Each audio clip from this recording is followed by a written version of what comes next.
first priority was to try and keep that clean sheet. We had 2 or 3 good opportunities, as many as them in the game. And if we'd have got that 1 goal ahead, I think we'd have probably taken all 3 points. The priority was to try and get a point. When you've conceded late on, as we have done, in the previous 2 away games, I think at Sheffield Wednesday and at Everton, we conceded 2 goals in each of those in the last 15 minutes. There's no point in going to Harrogate as we did a few weeks ago, playing well, much more chances created at Harrogate than we did at Stevenage, but not doing our job defensively and losing 3-0. So we have to sort of start somewhere, and it's a good platform to build on. If you can win your home games, and nick something on the road, then you're in good shape. The age-old question, performance but no end product, or towing the basic line and taking something home at the end of the day. A goalless draw at Stevenage saw a Scrooge-like display from the Stags, not giving anything away. But do we need to be more like Buddy the Elf? Generous, spontaneous, jolly, overexcitable and just a little bit mad. Yes, I've been watching Christmas films. As we welcome Grimsby on Saturday in the final game before Christmas, we're asking if you think the Stags' attack should make like Santa, take the shackles off the reindeer and bloody well deliver an early Christmas present in the form of goals and points. As always, we welcome your feedback to talk all things Stevenage, talk all things Grimsby and anything else Mansfield Town related which you might come up with in between. Oh, and don't forget we'll have the answer to today's Santa's Stagmas calendar question coming up here on the podcast. So as always, come and have your say on your team in the comments on the live feed. This is the show for the fans by the fans, and even though there's just a couple of weeks to go now before Christmas, there is still no Christmas decoration in the Mansfield Matters studio, aka one little space which I've got to sit and do the podcast and make it look like I'm not in an office which is full of boxes because I'm moving home. Spoiler alert, I am. This is the Mansfield Matters podcast.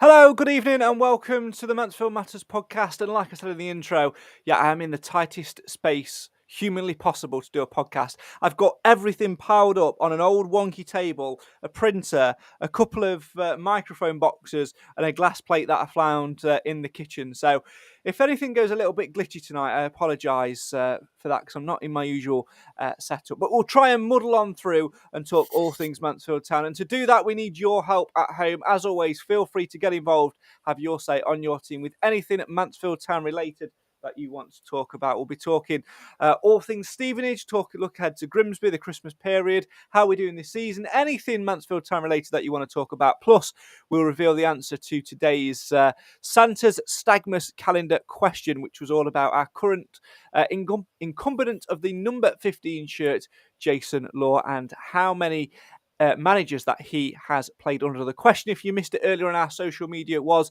Jason Law is the current Stags number 15. He's also our current longest serving player, but how many managers has he served under, and can you name them? I'll reveal the answer later on in the show. But first, let's say hello and good evening to one man who's looking a little bit more festive than what I am, and you'd expect so because it is Mr. Claus himself. It's Mr. Alan Wilson. Good evening, Al. Good evening, Craig. Good evening, everybody. Very fetching Christmas tree, very well decorated as well. All work of your good lady, I suspect. Oh, yes. Yeah, definitely. So Jeanette's work. Jolly, jolly good. Have you got a stag on top of the tree, a stag ornament anywhere? There's quite a few. I think there's about 6. You can see one just here. There's quite a few stags on there, yeah. Jolly good work. And one man who's not got a Christmas tree, but he has got a Christmas collection of shirts. It's Nick of Mansfield Town Shirts fame. Evening, Nick. Hi, Craig. You okay? Very good, mate. Good to see you as always. And good to see that you've dragged a rail downstairs again with even more Mansfield shirts on. Now, if I was to take a guess as to how many shirts are on that rail, I'm going to say somewhere around the 43 mark. I'll say 42. I'll tell you what, Alan, you've hit the nail on the head. I don't know how you've done that. No idea. Oh dear, and all home shirts as well. Yeah, they're just home ones. Generally, most of them are match ones, but yeah, just home ones today.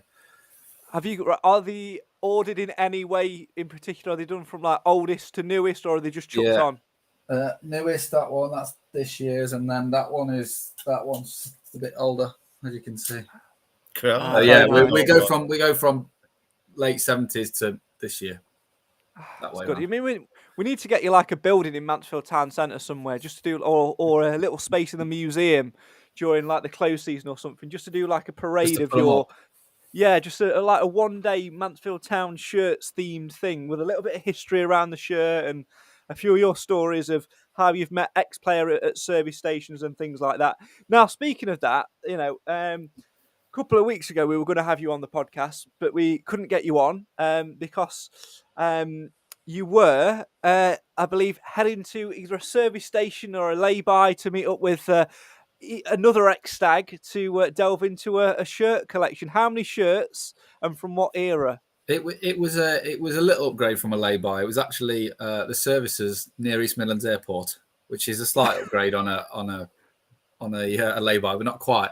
It was only one shirt, but it has quite a resemblance and a good link to the video that Mansfield posted slightly earlier of a particular game in 1994. Okay. Yeah. So when you're going to collect these shirts now, obviously, ex-players talk to each other and they know that there's a lad hunting the shirts down somewhere. Are you having to now throw coffees, a little bite to eat into the mix as well to convince them to try to do the travelling to meet you in these service stations? In these sordid locations. Yeah. Not quite. Yeah, some of the ones where they're not asking for anything in return in cash, you usually feel like you have to do something. But yeah, the ones that you're paying it for, I don't feel quite so guilty. Well, next time that you're needing to hand something over, because they're giving you the shirt for absolutely nothing, let us know. And what we'll do is we'll hand you a box of Mansfield Matters mugs, which we can finally get rid of, and they can they can have one of them. I think that'd be expert sort of payment, really. I'd have thought. I think so. Yeah. You can vouch for the quality of the mug now, because since you were last on, you now have your trick mug. It's there. I've got it. It's actually got something in it as well. It's not just a prop that Craig pays me £5 every time I lift it up. Definitely do not pay £5 to anybody. I mean, you've seen that how this show works. There's definitely not budget to pay people for coming on in the first place. The budget has gone on Alan's Christmas tree, I think. Quite possibly. It is a very festive piece, to be fair. Right, before we delve into all things on the pitch in the current day, then, give us what every fan likes when you come on the podcast now in your intermittent spells.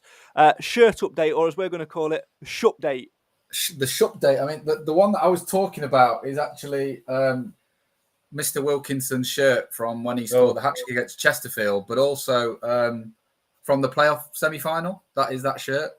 It's the only shirt that he owned.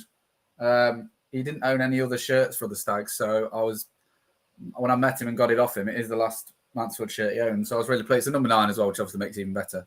Yeah, a bit of a divided opinion shirt, that one, but I was really pleased to get it. It's probably my favourite one I've got now, I think. I would suggest. Just because of the history of it and the fact that it was worn in the playoff semi-final. He wore it when he scored the hat-trick in the game that we showed earlier. So, yeah, I was really pleased to get that one.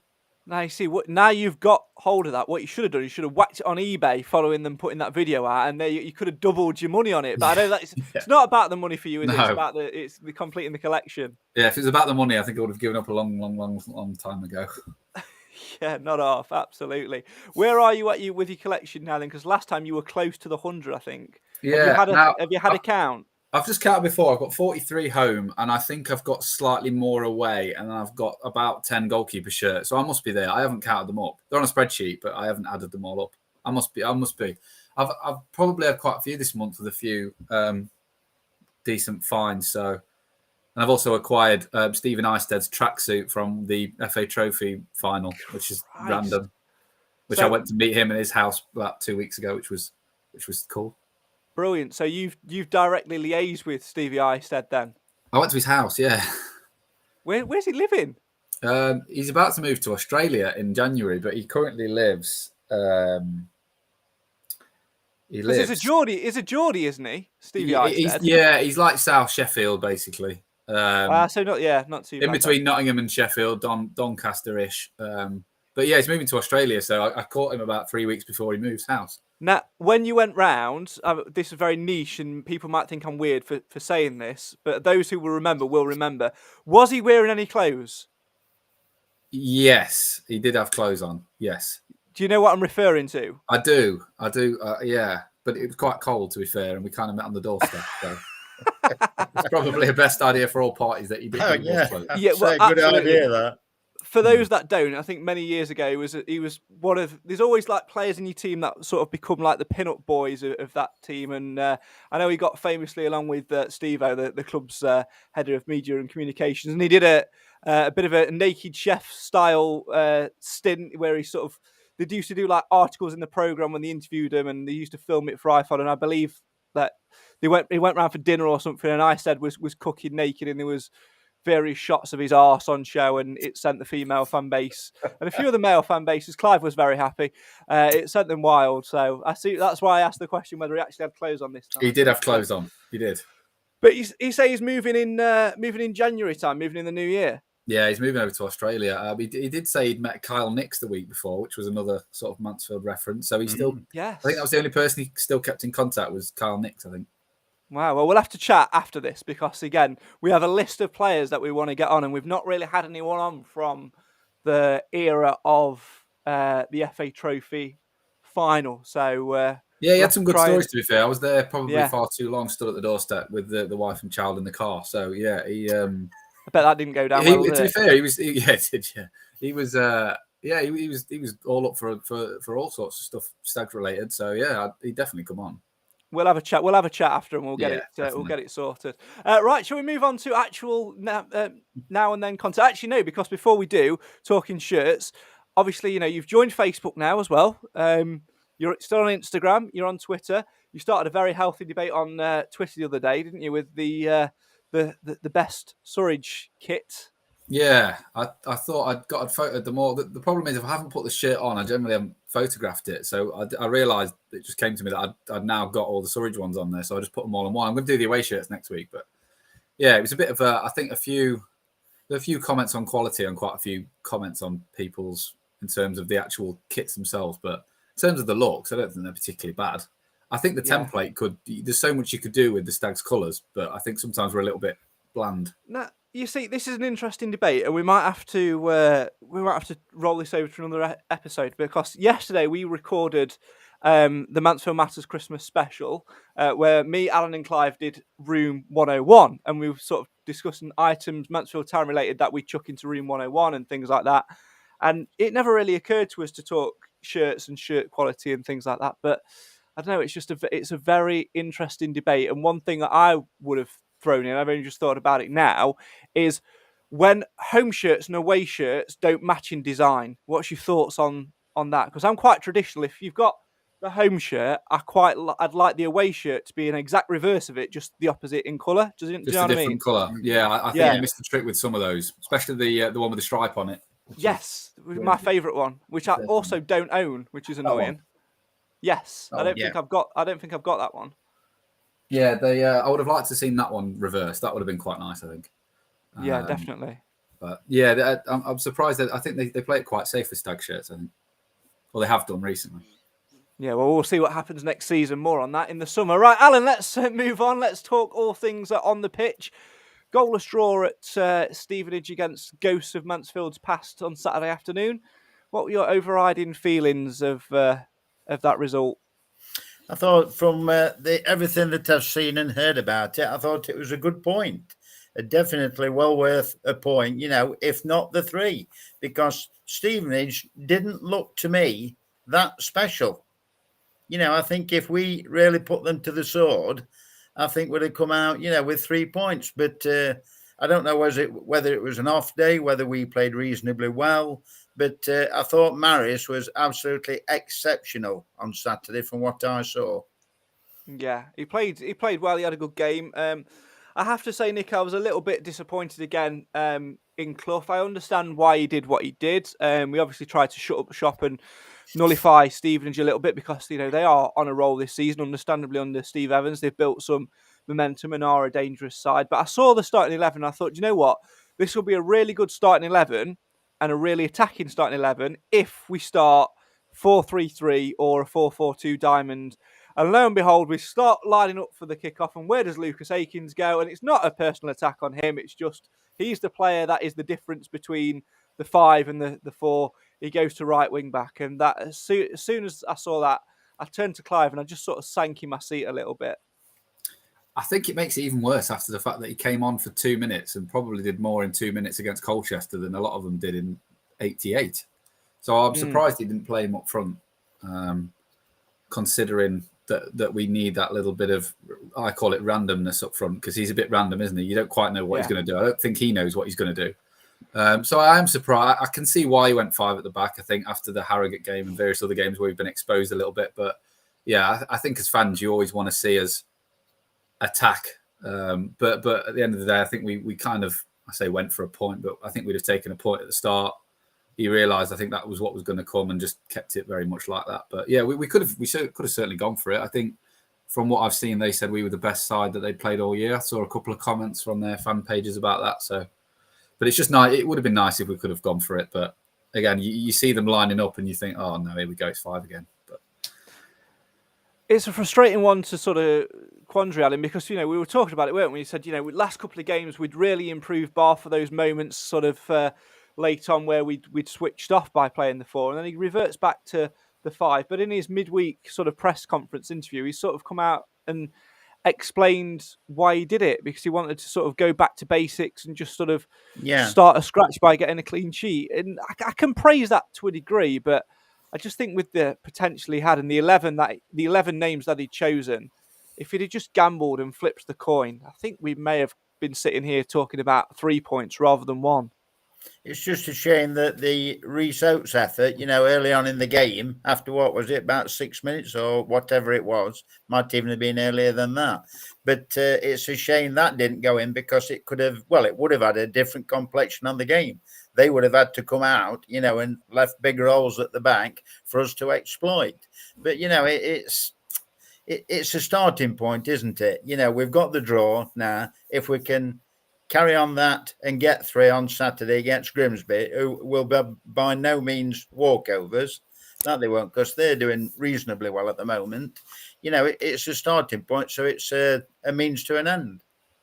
I think your last result is always justified by your next result, Nick. So I think there is a little bit of pressure now on to come out on Saturday and get 3 points. Like Clough said, if you can keep a clean sheet away from home and take a point, because a clean sheet, of course, guarantees you a point, and then win your home games, you should be all right. And that seems to be what he's basing his current selection tactically on at the moment. Yeah, if you beat Grimsby, you take 4 points out of the 2 games. I think you would take that beforehand. Obviously, the problem comes when you don't. Like you say, you're only as good as sort of your next result, because if we don't win or we lose, that point all of a sudden doesn't look such a good result. But yeah, I get where he's coming from. I think that the problem is, obviously, for the last few games, apart from Colchester, we haven't been winning at home. So that kind of point hasn't really worked. But I would rather him go for it at home and play defensive away if he did indeed go for it at home. But he sometimes plays the same system in both, and we kind of look quite samey. But I'd be happy with 4-3-3 at home and 5 at the back away. If that's, I've got no issue with that. Let's have a little look at some comments which are coming in. As always, feel free to have your say on your team in the comments. Roger says, the Akins thing, I really don't know what's going off. After the Colchester game, he's a forward, not a defender, full stop. What was your thought process on it, Alan, when you heard on Saturday that Akins was, again, reverted back to right wing back rather than thrown up front after his heroics? And they were heroics a week before. A little bit disappointed, to be fair, because obviously when I saw the team and I saw how they lined up and Swan wasn't in there, I just assumed, very sillily, I assumed that Akins would be partnering Oates. But that wasn't the case, And Lapsley played a lot deeper as well, didn't he? Than what he normally has been doing. I don't think purposely. I don't think he had the I don't think he was sort of getting on the ball as much. So he was just sort of No, drifting it a lot didn't seem deeper. to be. From the clips and everything and the highlights that I've seen, I don't think it was. But I'm a bit disappointed. But like we say, a point's a point. It's a good point, and providing we can get 6 over this holiday period, I don't think anybody will mind. Yeah, absolutely. I think the Christmas period is sort of key to It where is. we go on and build. Let's have a look at some more comments. As always, feel free to get involved. Martin's been in touch and first of all starts off with, evening guys, Christmas is coming. Most of all, Merry Christmas to you all. Into the football, it's a great point Saturday, in my opinion. Let's see Oates and Swan up front in attack. I think that's where he's potentially trying to think of now, Nick, about trying to get a partnership going with them. I think one thing we have to take into consideration when it comes to Oates is the fact that he has missed a fair chunk of football. So probably up until the new year now, he is sort of going through a mini pre-season, but mid-season. Yeah, the only thing I didn't understand when he brought Oates back, especially away at Everton when we were there, was he played him at right midfield, and I'm just that seems to me to expose him to more running and more likelihood of up front. I would have thought that he's quite sharp bursts of running, whereas on the wing you're up and down all the time. So I didn't understand that. I think although he was a winger at Hartlepool, I think with us he's kind of come to be known as our sort of main striker. So I think if he's going to play, he needs to be up front. And like Martin said, I think with him and Akins or him and Swan, whoever it might be, I do think in this league, 2 up front just gives you that balance and means the ball doesn't come back as much. Because I think the problem with us playing 1 up front is the ball just keeps coming back because there's no one to win it or hold it up. And I think the one thing Oates does really well, and Akins, is that they hold the ball up. And they mean that the whole team can push out with them. Whereas you play Swan up front on his own and he can be a bit lightweight sometimes and the ball just keeps coming back. Speaking of sort of, keeping the ball up front and having somebody to hold it up, it again sparks the whole Hawkins going forwards debacle. I mean, I'm under no illusions that Nigel Clough sees him as a centre-half, and Ollie Hawkins, whilst he's at Mansfield, like he said at the fans forum, sees himself as a centre-half as well. And I have no issue with that because I actually think he can play quite decent there. But I do think we have to utilise him a little bit more because one thing we did see on Saturday, which I was very pleased with, because those who know me know that I love a long throw-in coming in from either side. And Riley Harbottle has got an absolute weapon on him, and he was playing right side centre-half and was taking the throw-ins in the attacking third. And even sort of quite deep, they were getting towards the penalty spot. And I was just screaming for Hawkins, when we got a throw, to go up because we had Hewitt, who was, obviously not on the throw, therefore could sit back and defend. We had Akins, who was there defending McLaughlin. We had enough defenders to sit back and stop any potential counter-attack. But it just seemed a waste to me, Alan, that when we got that throw in that position, especially sort of early on in the game when it's sort of relatively open, why we didn't utilise that threat? Because one flick on from Hawkins, it drops inside the box of somebody like Oates, who is hungry and dare I say, desperate to get back on the goal-scoring stakes. It would have made sense for me to see it. It actually made no sense in not seeing it. We were almost like we were overly cautious. Yeah, because like you said, Hewitt stays back because he's about one of the quickest and he's not, he can keep up and put the good tackle in and a decent tackle, not a fouling tackle, or he seems to be able to do that. And like you said, with the long throw, if Hawkins is flicking them on up at the front, you need your Oates and your Lapsleys to be up there, to put the ball in the onion bag where it needs to be. But, it's a strange one, with Hawkins playing. I do like Hawkins at the back when he's got Harbottle and Hewitt at the side of him. And did you hear what Nigel said afterwards? I think it was afterwards in there when he said about Perch and O'Toole being better players than those two, but they're not as quick as them. That was surprising to me. I don't know whether you caught that on the interview. I didn't. To be honest, I don't really listen to the post-match interviews anymore. I think no, that's but just that was something that was said. But it was on about, because I think somebody, I don't know whether Steve-O said something about Hawkins, and he said, you'd got your 2 quicker players at the side of him, which is what he likes. And he said that's why obviously John Joe and Perch weren't playing. He said, but they were better players, but not as quick. I thought that was maybe he just. I know it's true, but it's quite odd. Yeah. Well, you know what Nigel Clough's like. If they've got a mate playing against him, he'll throw them under the bus, won't he? He's quite quirky with his comments. It's all good fun. I think the point we're trying to make about the throw-ins, Nick, is we've got the players there to sort of sit and defend and stop any counter, but Hawkins doesn't necessarily need to stay up there. He can go up for a few, win the flick on, and then bugger off back to the back. He doesn't need to stay up there. I just don't think it'd do any harm. I understand it. Why, in the last 10 minutes against a team like Stevenage, I understand not doing it because it makes sense to defend the clean sheet. But in the first 60 minutes, if you were Nigel Clough, you'd be screaming at the sidelines for him to go forward, wouldn't you?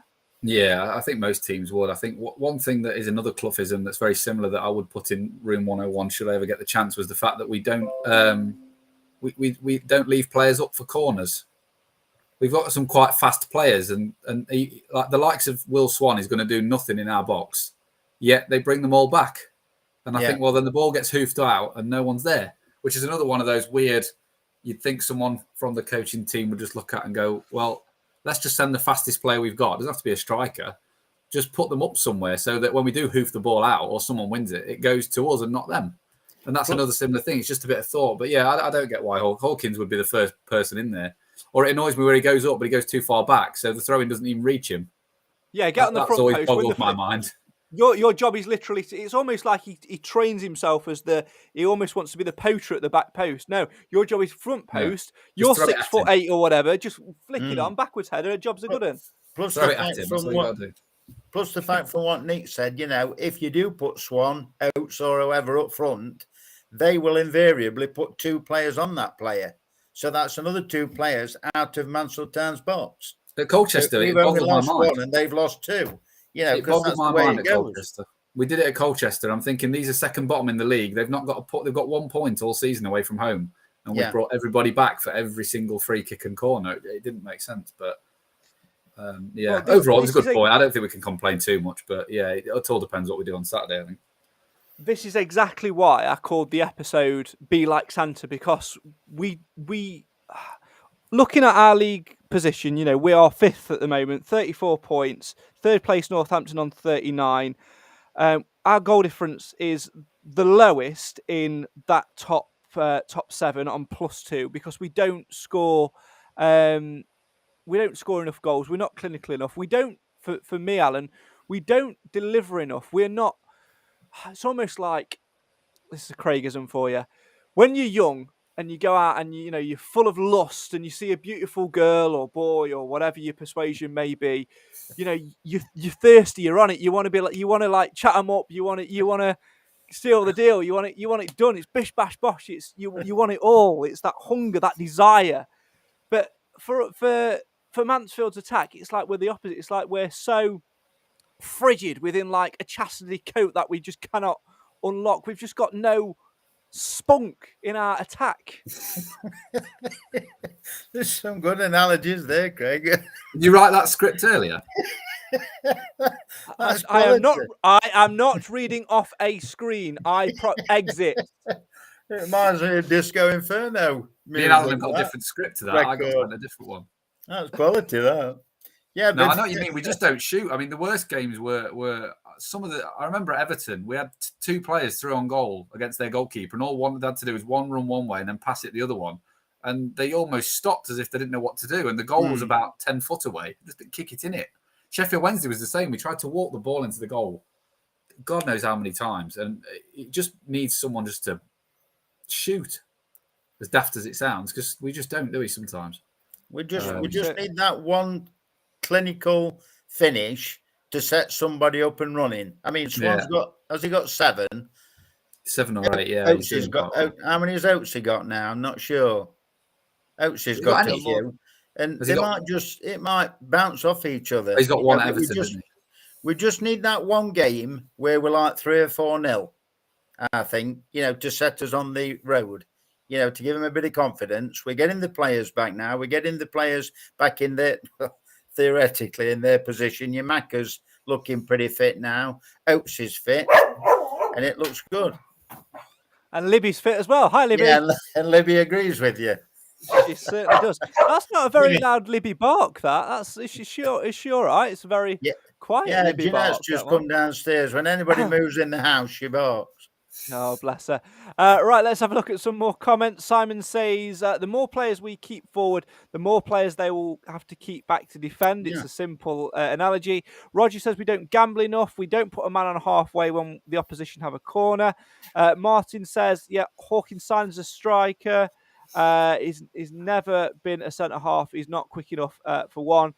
Whereas Simon disagrees and says he's solid at the back but needs more pace around him. I knew we'd start that argument again of Hawkins striker versus centre-half. But that's just what happens every single week, isn't it? But I agree, we do need to have that game, don't we, where we actually come out and batter someone. But do you know what? Last season, and I keep harking back to it because, although you should never compare, because we 21 games into this one now, and it's all about this. You can't change the past, but you can't help but compare. I did have the sense going into games last year that somebody was going to get an absolute spanking. But honestly, hand on heart, Nick, I don't think I've gone into any game this season thinking that we are going to turn somebody over. We just don't have enough about us. It's like we're a car engine on a cold morning. We'll start, but we don't want to.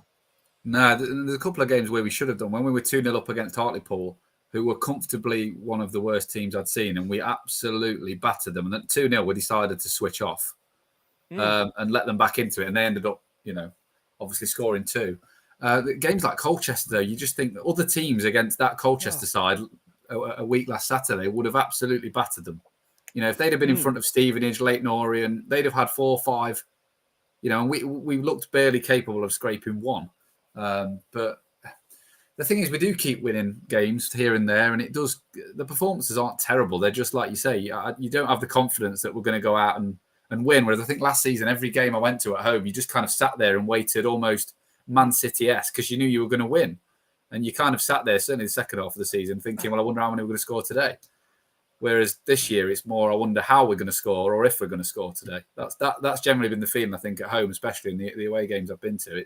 You're always a bit nervy. But yeah, there's something a little bit pedestrian about us at the minute. Can't quite put my finger on it, but we're not very smooth, and it's very almost like you say, an engine trying to start, but it can't quite start. Sometimes it fires for a bit, and then it goes dead again, and then it starts again. And yeah, we're a bit off the boil. But to be fifth at this point of the season isn't a bad place to be, is it? But I'm gonna hold my hands up.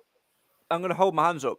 It's the first time that I've looked at the league table all season. I never tend to look at it until around Christmas anyway. Obviously, I would have paid more attention to it had the old commentary thing happened in the summer, and I would have probably taken a little bit more interest as well, to be fair. But fifth does surprise me. I'm not going to lie, because I don't think we've performed anywhere near the potential we're going to be. I think somebody asked, I think we were talking about it on last week's show, talking about the percentage where we're at. I don't think we've hit 70% of what we're capable of doing performance-wise yet. So to be fifth is actually quite surprising. What are we?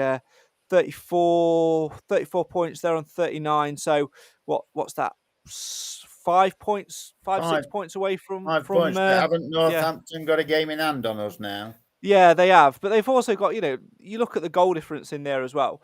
Leighton Orient top, played 20, 48 points, 21 plus 21 goal difference. Stevenage just behind them, played 21 plus 15 on 44 points. Northampton in third, 20 games played, plus 14 goal difference, 39 points. Barrow in fourth.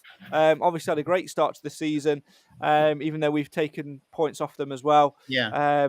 And beaten them in the FA Cup. I don't think it's a great league. I don't think it's a great league this year. It doesn't feel like teams are coming to us and you're going, oh, they're a good team. Swindon were probably the only one that I thought they're a really good side. But compared to last year, when we seemed to have so many teams who were up there and were fighting for it, down to something like 12th on the final day, this year it seems everyone's a little bit pedestrian. You even look at Leighton Orient, we should have beat them comfortably. Oh, easy.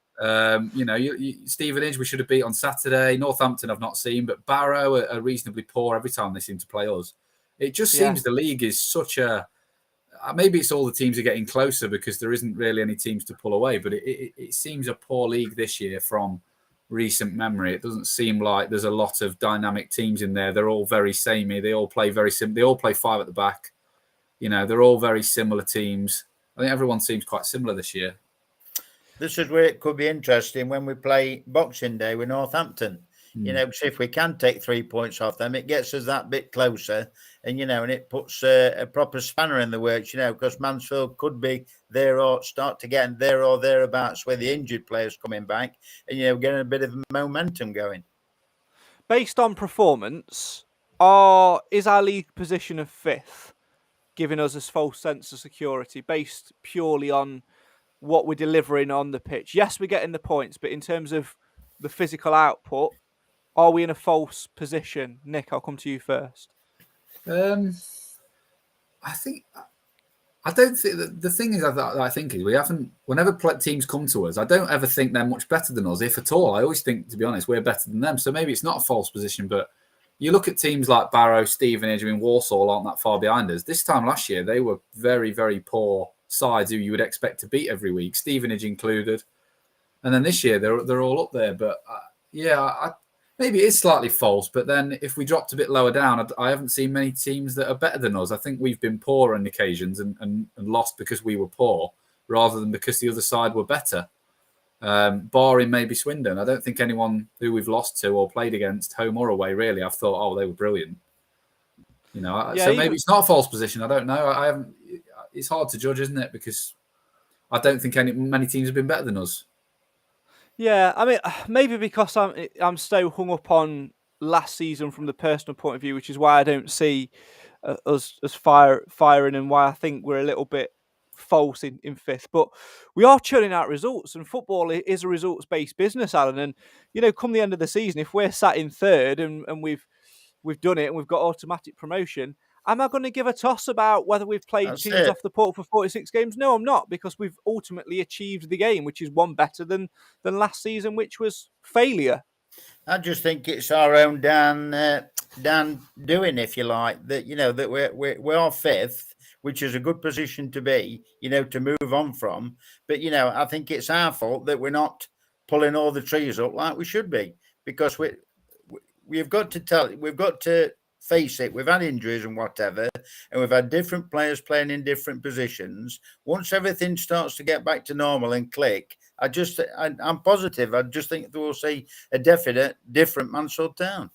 Now, you see, there is the point for me. That's the debatable thing.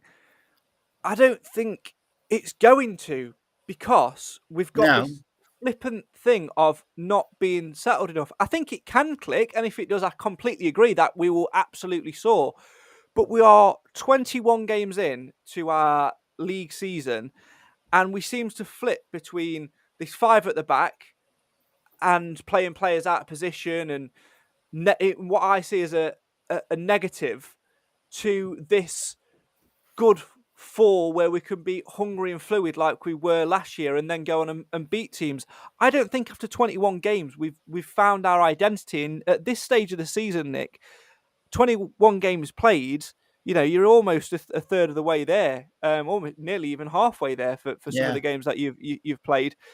I think a lot of other teams perhaps have found their identity, and I think we need to discover it, and we need to discover it sooner rather than later, because 3 games time we're going to be into January, which means transfer window, and it's where do you go? Are we going to bring players in to suit the 5? Are we going to bring players in to suit the 4? Are we going to bring players in to suit something completely different, or are we just not going to bother? And I've got a horrible feeling it's the latter.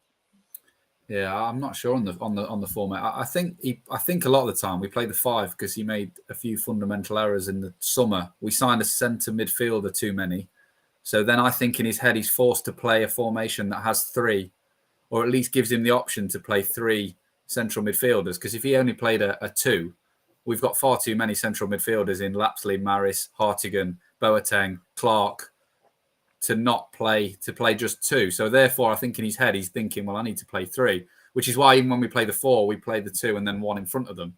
That's why we only ever play 1 up front, because we're trying to crow midfielders in. So maybe if we were to lose maybe 1 in the January and maybe bring others in, maybe it might change. But I still don't think he knows what his favourite 11 is. I think he's playing these formations because the players we have, the squad is still unbalanced, isn't it? We've still really only got one out-and-out striker, which you would say is Swan, because Oates is a bit of a winger stroke striker, and Akins and Bowery play all over the shop.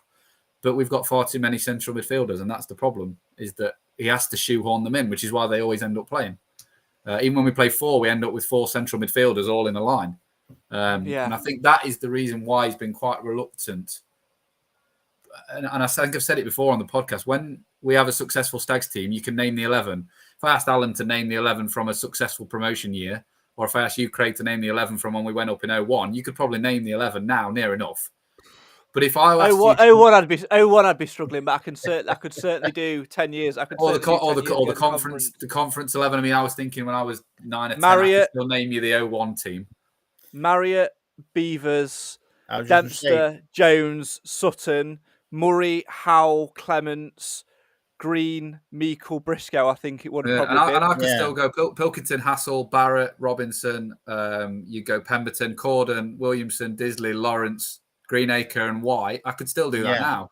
But I couldn't tell you what this season's team is, because you just don't know. And good teams are always quite consistent, and players get used to playing next to each other because they know where that player's going to be when they hit the ball down the line. They know, it's almost like the Quinn and McLaughlin last year. They always knew where each other was going to be. Whereas this year, those relationships they don't ever play 2 games next to each other. So you don't know when you turn to your right, you don't know who's going to be there, because whoever was there last week probably isn't there next week. And I think that is part of the problem, because they're just... So how can you build a relationship at work if you never see them? If you only see them once a month, it just... I mean, personally, I quite like that because it keeps me away from people. I just don't like people. If anyone's going to get me anything from Christmas, it's a T-shirt which says, "I don't do people," off. But that's a good present for me. But I get your point. You know what? It actually reminds me of that famous clip. I can never remember the side, but I think the team playing Orange, there's a central midfielder who gets the ball sort of on the right-hand side, and he sees like a steward. There's a steward walking down the outside, and he pings the ball. It's a perfect pass. Pass straight to him. It's like, what? Oh, I thought he was on my team. It's that. that is Mansfield Town. Right, let's talk Christmas period games. We are, as we say, in 5th, 34 points. Busy Christmas period coming up, and it almost, I think, pretty much starts on Saturday for me. You got the game before Christmas, and then the games over the festive period. Grimsby first up, 14th place at the moment, 27 points.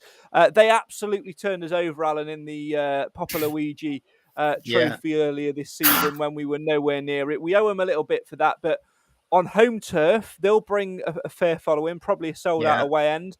Last home game before Christmas, so it'll either go one or two ways. It will be full, or everybody will be off doing the last-minute Christmas shopping, and it'll be a dead atmosphere. I think it'll be a good atmosphere and a good opportunity to surely get 3 points over this festive period. Well, he's got the perfect chance, hasn't he? He's got the perfect chance to put a nice attacking formation in, and, let's go for it. Go for the jugular. Because if he gets a decent 3 points with a decent performance on Saturday, albeit 1 or 2 goals, whatever, it will just put everybody in a good stead, good frame of mind for Boxing Day, which is what you want, because everybody would say, possibly, Northampton, Grimsby will take 4 points. No, we want 6, and to keep that momentum going. The tough one, Nick, is the Northampton game on Boxing Day. Obviously, they will be scratching for revenge because of the playoffs. As we know, we had great success in that. They'll take no sort of prisoners when it comes to the songs, singing that, playoff final and you put it up and all of that sort of nonsense as well. That'll be a big game. But like you say, like Alan said, Nick, you don't want 4 points from the 2. You want 6, and we're at home. We've got to set the standard.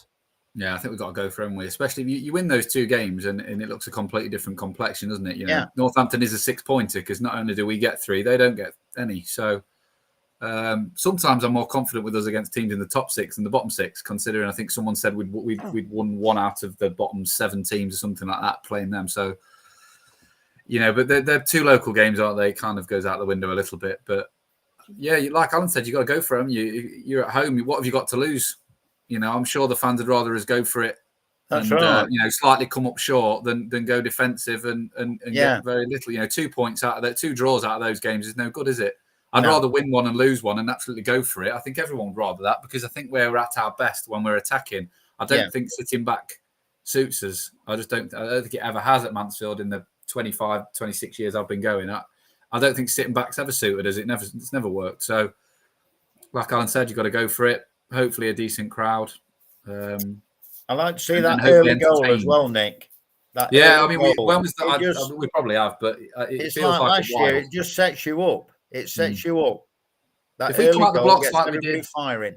if we come out the blocks like we did against Sheffield Wednesday, I thought we created about 10 chances in 10 minutes. It seemed at Sheffield Wednesday. Not every time we went forward, we were creating a chance. We seemed to flood their sort of defence with attackers, and they didn't know where to turn. You know, you start like that at home, and the crowd gets on their back, and we get on top a little bit. But we have a tendency to sit back at the start for some reason. I think we just need to go for it, don't we? I think and see what happens. Because at this level, when you attack teams and run at them, they're not the best defences in the world, are they? In League Two, especially a team who's 14th. We should really go for it. Even if they come and park the bus, so to speak, you get an early goal, or it don't matter what time the goal goes in. They've got to change their, options, haven't they? Because otherwise, they're not going to win the game. They've got to come out further, and which leaves space at the back for us to exploit with your Swan, your Aikens, your Oates, or whoever's up there.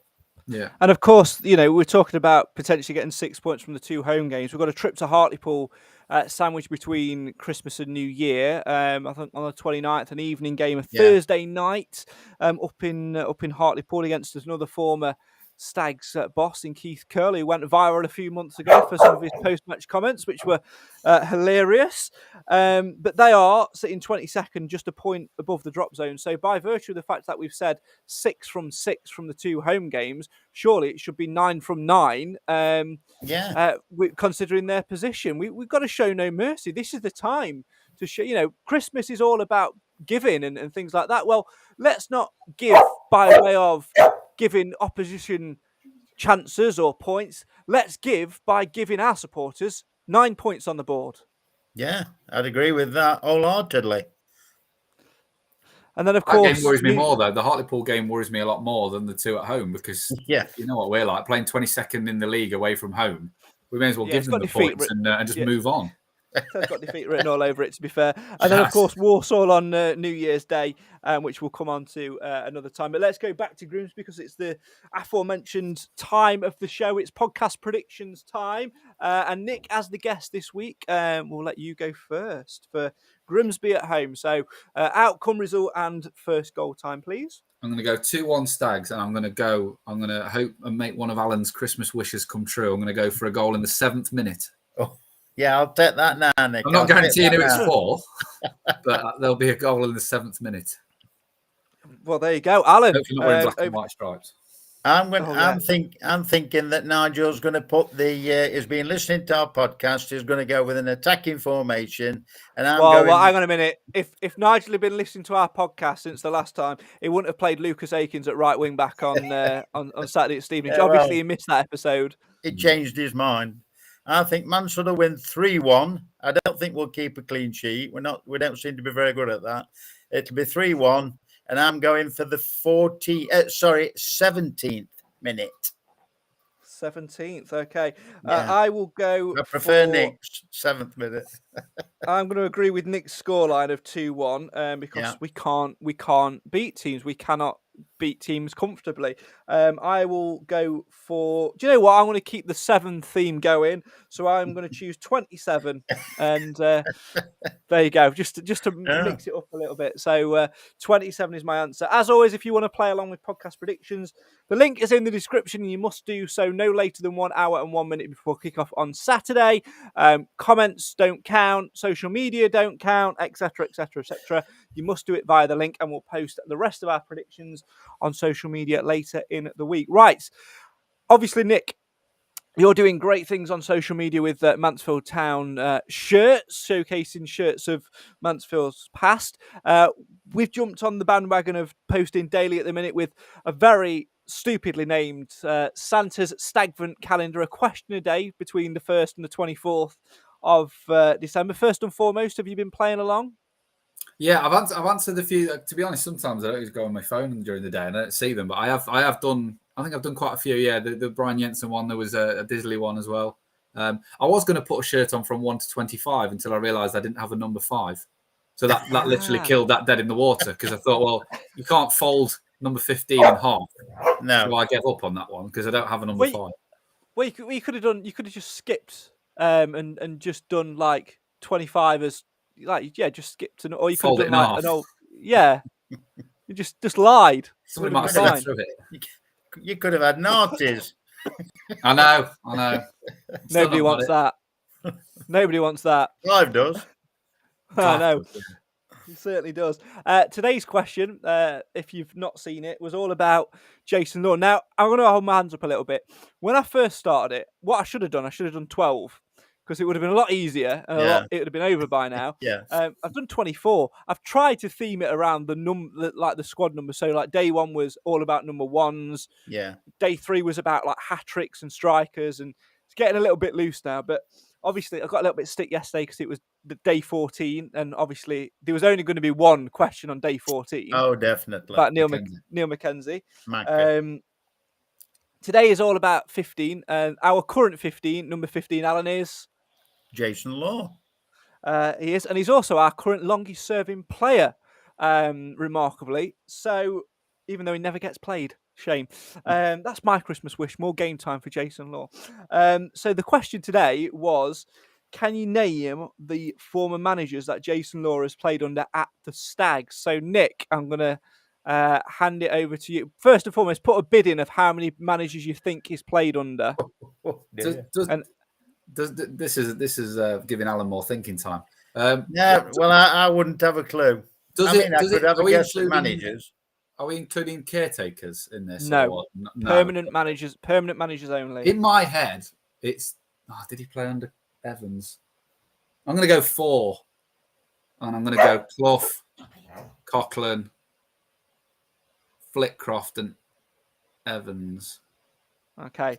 Alan, any advances Dempster on as 4? well. I forgot Dempster. I was just going to say I would go Dempster as well. Dempster. And that's 5. Who was the other one before him? I would have said 6. I would have guessed 6. I'll go 5. I can't think who the other one is. Well, Alan is right with 6. Oh, come on, doesn't necessarily have to have played because he served under them. He was a Mansfield Town player whilst they were the manager. Fair comment. But I do believe that he has actually played under all 6. He must have done because every one of them would have played him in the Johnson's Paint or whatever the. Who was the other one then, Craig? So in order, it was Adam Murray who brought him to the club. Murray. Yeah. Then of course Steve Evans. Then David Flitcroft. Then John Dempster. Yeah. Then Graham Coughlin, and then of course Nigel Clough. I suppose there is possibly a case for putting Richard Cooper in there and having it as a 7th, but Nick asked about caretaker managers, and I had to say no to that. But I think he probably did play, or he would at least been in the squad for those games when Cooper was in charge. Have thought so. If somebody put, it is the season of goodwill in that. So if somebody put 7 and puts Cooper in there, I will allow it. But according to Wikipedia, he's only made 9 appearances, which over 5 managers to have your longest serving player having played 9 games in the league. That's got to have that's played not more a good stat, is it? He's got to have played more than 9 games, surely. That's league games, so I don't know whether he's. I've just literally Googled it on Wikipedia. Now they're not often right on these things. It's not. I don't normally use them as my ultimate source, but according to that, he's played 9 games. Wow. League games. Let me have a look. What this is a bit more. So that's just right. So the Wikipedia is off its rocker because it says 26 on Transfer Market. So, but even I'd go with 26 league games. That's more. I'd love to know how many starts. I'd love to know how many starts. I bet he's not far off double figure starts. I bet he hasn't done. I don't think it'll be double figure starts. No, that's got to be. That's got to be a low, hasn't it? 5. 6 managers. 26 is more.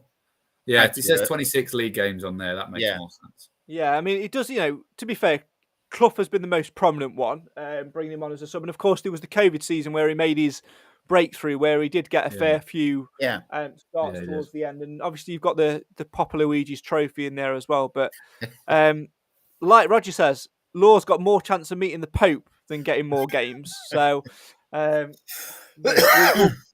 we'll cross our fingers. But that's an alarming stat, isn't it? Even if it's 26. I can't do the maths on it. 26 league games, yeah. 26 league games over 6 managers. It's about 4 What's per that? manager. It's About 4 per manager. Yeah, that's crazy. Wow. But there you go. I haven't made tomorrow's question yet. It'll be obviously day 16. Any suggestions on what I should do? We've done. Could it do anything with Mr. Quinn? Oh, I could do. 16. Yeah, number 16. Yeah. Could do. Could it be Yeah, Mr. Quinn? Yeah. I mean, I try and mix the style of the question up as well a little bit, because I know not everybody likes an anagram, especially Nathan. Nathan goes mad when it's anagrams. Oh, I love anagrams.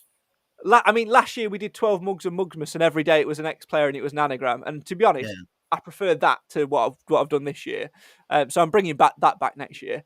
And what I'll do is I'll have an anagram of advent calendar, and we'll call it that. So there you go. But so I'll try and mix it up. So I've done a few where it's like guess the player based on like their career stats. I've done a few like sequence based questions. So who's like next in line for like who, like with the number ones I did, it was work backwards who's wore the shirt number, but you have to then rely on your own memories. It's not easy to find who's had those numbers, because there's a number of the conference years mixed up. Could you find Quinny's, how he was an international? Could you find out how many games he'd actually played and who the teams were he'd played against? Well, that's a good one. I mean, I don't know the answers, but I'll have to do a bit of research. But because surely, I mean, I don't know how many games he did. Oh, Nick's on it straight away. Look. I'm on it. Yeah, just don't say the answers out loud, because I might. Just tell Craig give me the teams privately. It was just a thought, with it being 16, Mr. Quinn. Could you have the question? Has Stephen Quinn played more international games than Jason Law has played domestic games? Yes, that is a question. There's your question. There it is. Played more games. Just Stephen Quinn for the Republic of Ireland, or Jason Law for the Stags. Well, that's easy, yes or no, isn't it? Yeah. Not unless you make it true or false, Craig. Yeah, it's bound to be Stephen Quinn, but we'll see what madness my brain comes up with between now and tomorrow morning, basically, and we'll see what happens, and we might bumble out. I mean, the actual question should be: is Craig actually going to get through to day 24 and actually post 24 questions? So I don't know. We'll wait and see, but yes, we'll wait and see. I think I will, because my OCD will go slightly mental if I don't manage to reach day 24. We're expecting a special one on the 25th as well. Me and Alan will be up early waiting. Well, it's like your little Christmas present. Well, Christmas Day, actual Christmas Day, December the 25th. I won't be doing anything because, like, everyone's everywhere else. So I'm just like, I'm to quote the Mud song, I am lonely this Christmas. So it's actually just December the 25th. So I might just hammer out a load of content. But there you go. Wait and see. Make sure you follow us on social media at MTFC Matters to find the next in line of Stags questions, and we'll see what's going on. I might, for like day 24, I might just do like 24 questions, all themed around the Stags, and do like a mega one. But that requires effort and dedication and time, which, like I said, I haven't got in a minute, especially on day 24, because on day 23, all of this stuff behind me is going to have to come down and be moved. So, it's it might, right, anyway. 24 might have to be a really, really simple one. Well, yeah, that's it. What is my name? What's in this box of stuff that we've packed to move? What, is it kitchen stuff, dining room stuff? I or don't office know. Yeah, it says circular saw on the box, but I think it's got books in. So we'll wait and see. Right, that's almost all we've got time for. We'll hopefully see you again before Christmas, Nick, and get you on one more time before the festivities. You need to definitely have a count up of how many shirts you've got, and let us know whether you've hit that 100. I'll do that for next time. There's not. 42 on there, so I must be close. I've got to be. Yeah, and when you hit the magical 50 of that might be the question. How many shirts has Nick got? And that could be the actual question. It's like one of those when there's like sweets in a jar and you have to guess how many sweets are in the jar. How many shirts are behind his head? Any room talking of obviously, There is a surge in shirt buying at Christmas time because, especially those who know that people want to buy them, they can get themselves a bit of pocket money for Christmas.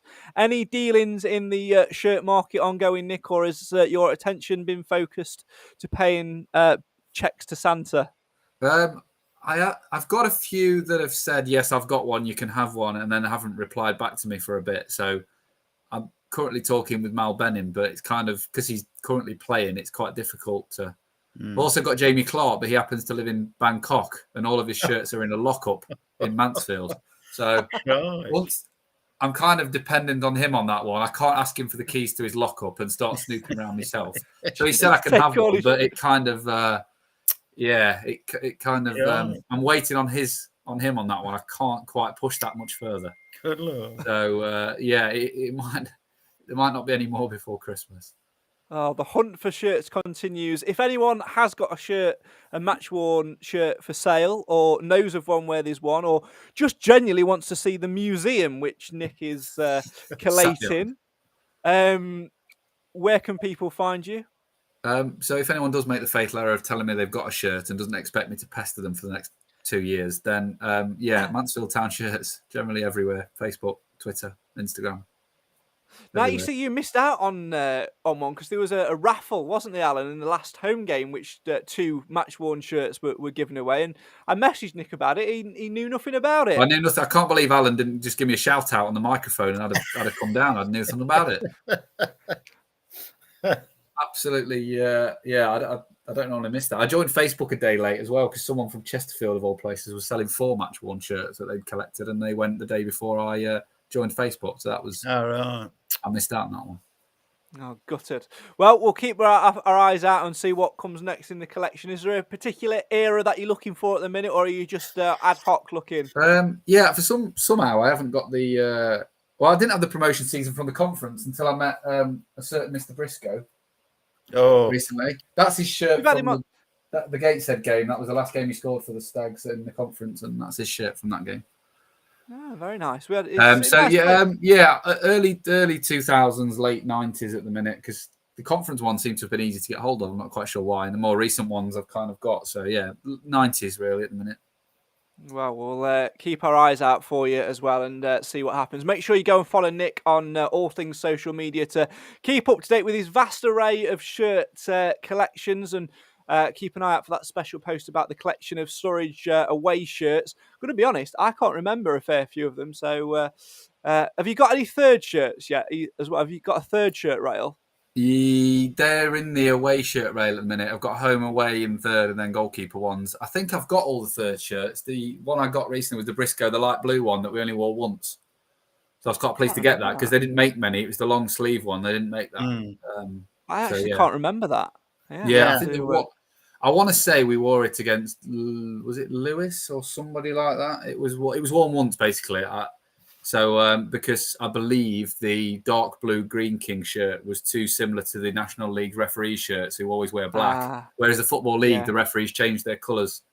But in the National League, they don't. They always wear black. So I think there was an issue with that. And we had to then... But we only wore it once. So there's only probably 16 of them knocking around. So I was quite pleased to get Louis Briscoe. Wow. Well, there you go. And it's good player to get as well, Louis Briscoe. Yes. A really nice guy as well. We had him on the podcast for a while ago during lockdown. Wasn't the greatest episode in terms of tech-wise, but we got through it, and he was a lovely guy with all the stories as well. And another one that we'd actually like to get back on because there is a certain reunion which we need to do. Yeah, he said that was a hotel car park opposite MacArthur Glen, that one. So that was, I don't know if that's more upmarket than a service station or not. I didn't ask about the places that you're going to meet random men who are handing you items of their clothing. Out of context, that sounds weird. And do you know what? The wife was in the car. The wife was in the car. That's even weirder. I mean, safety numbers and all that, but out of context, that does sound weird. And do you know what? That's where I'm going to leave it for this week. We'll see you again soon.